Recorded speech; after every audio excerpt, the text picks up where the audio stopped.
ഈരാറ്റുപേട്ട പനക്കപ്പാലത്ത് ദമ്പതികളെ വീടിനുള്ളിൽ മരിച്ച നിലയിൽ കണ്ടെത്തി. രാമപുരം സ്വദേശികളായ വിഷ്ണു, രശ്മി എന്നിവരാണ് മരിച്ചത്. രശ്മി ഒരു പ്രൈവറ്റ് ഹോസ്പിറ്റൽ നഴ്സാണ് എന്ന് അറിയുന്നു. Toby, good morning. ടോബി, എന്താണ് ഇങ്ങനെ ഇവർ മരണം തിരഞ്ഞെടുത്തതാണോ എന്ന് സംശയമുണ്ട്. വിവരങ്ങൾ.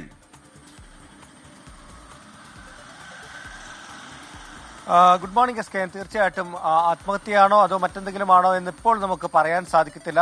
ദുരൂഹ സാഹചര്യത്തിൽ ഈ രണ്ടുപേരും വീടിനുള്ളിൽ മരിച്ച നിലയിൽ കണ്ടെത്തിയിരിക്കുന്നു എന്നുള്ളതാണ് നമുക്കിപ്പോൾ പങ്കുവെക്കാൻ കഴിയുന്ന വിവരം. ഈ വിഷ്ണു എന്ന് പറയുന്ന വ്യക്തി ഒരു സബ് കോൺട്രാക്ട് എടുത്ത് ജോലി ചെയ്യുന്ന ഒരു ആളാണ്. അതുപോലെ തന്നെ രശ്മി ഈ ഒരു സ്വകാര്യ ഹോസ്പിറ്റലിലെ നഴ്സാണ്, നഴ്സിംഗ് സൂപ്രണ്ടാണ്. ഇവർ ഇന്ന് ജോലിക്ക് എത്താതിരുന്നതിനെ തുടർന്ന് അന്വേഷിച്ചപ്പോഴാണ് ഇവർക്ക് ഈ മരിച്ച വിവരം അറിയുന്നത്. ഒപ്പം തന്നെ ഇവർ വാടകയ്ക്കാണ് ഈ പനക്കപ്പാലത്ത് താമസിച്ചിരുന്നത്. ആ വാടക വീടിന്റെ ഉടമയോട് ഇവരെക്കുറിച്ച് അന്വേഷിച്ചപ്പോഴാണ് ഇങ്ങനെ അദ്ദേഹം രാവിലെ വീട്ടിലെത്തി അന്വേഷിച്ചപ്പോഴാണ് ഇരുവരും മരിച്ച നിലയിൽ കിടക്കുന്നു എന്നുള്ളൊരു വിവരം ലഭിക്കുന്നത്. ഉടൻ തന്നെ പോലീസിനെ വിവരം അറിയിച്ചു. പോലീസ് എത്തി പരിശോധിച്ചപ്പോഴാണ് മുറിക്കുള്ളിൽ രണ്ടുപേരും മരിച്ച നിലയിൽ കിടക്കുന്നത് കണ്ടത്.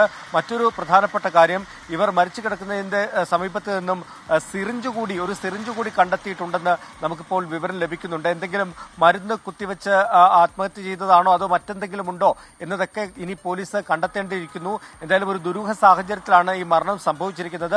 പോലീസ് സ്ഥലത്തെത്തി വിശദമായിട്ടുള്ള അന്വേഷണവും നടപടികളും ആരംഭിച്ചിട്ടുണ്ട്. S K.